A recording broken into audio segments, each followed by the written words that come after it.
Mēs šobrīd atrodamies Tallinas kvartāla Angāra koncertzālē, kur arī notiks daudz kas un kas. To mēs noskaidrosim, kas Baltajā naktī te notiks. Čau, Madara. Čau. Kas te notiks Baltajā naktī 7. septembrī? Šeit notiks viens no centrālajiem pasākumiem. Saucās videogrāfija, Space Pictures. Videogrāfija ir tā, kas apvieno šīs vizualizācijas. Un ar ko tas mums ir interesants, ka šis projekts, šie video, kas tiek radīti uz vietas, VJ online darbojās. Mēs arī visu to translējam gan radio, gan arī internetu video tiešraidēs. Un mums ir svarīgi parādīt šo dažādo mūziku. Un katru gadu mēs variējam. Un, jā, tā ir savā ziņā tāda izglītības programma mums un apmeklētājiem. Es nezināju, ka man pilnīgi tirpiņas izgāja cauri. Bet tas būs tāds riktīgi, ko var cilvēks sagaidīt? Kāds mūzikas žanrs tas būs, ko mēs dzirdēsim, ne tikai redzēsim? Kā pirmo varētu minēt, tas ir no Kanādas, Vācijas, ko varētu teikt, sintēzes projekts. Saucās Deadbeat.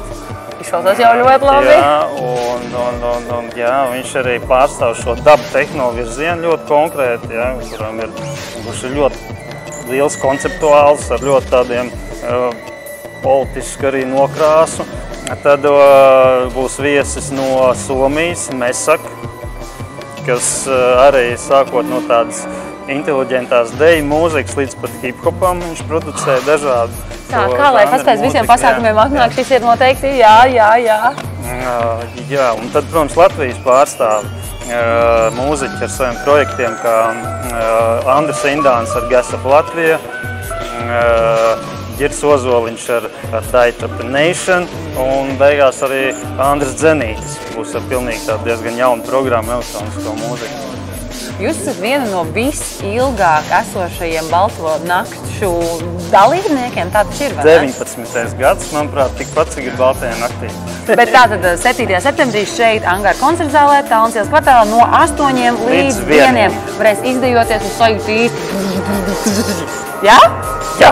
Redzēji? Pat radīja mūziku.